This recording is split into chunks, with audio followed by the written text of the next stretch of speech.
Today, it is not unusual to find assemblies that describe themselves as New Testament churches, some going so far as to state that the New Testament is the sole basis of their faith.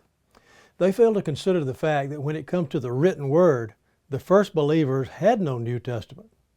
Many would tell us that the Old Testament is all about law and that the New Testament is all about grace, a statement that is totally misleading. It has always been about grace. Legalistic grace. For without the law, grace could not exist. Legalism has been described as belief in strict adherence to a code of moral law. Based on that definition, yes, I am legalistic. I believe that the Ten Commandments constitute a moral law that will remain in effect as long as heaven and earth exist. Jesus said so.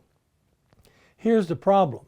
Theologians have devised their own definition of legalism in an attempt to excuse themselves from the obligations of that moral law. In a confusing effort, many falsely claim that commandment-keeping believers advocate works as a means of salvation. That is simply not true. While the scribes and Pharisees of Jesus' day may have actually thought that they could earn salvation by way of works, I am not familiar with any commandment-keeping believers who think that salvation can be obtained by any means other than grace. We are saved by grace through faith. It is the gift of God that could never be earned.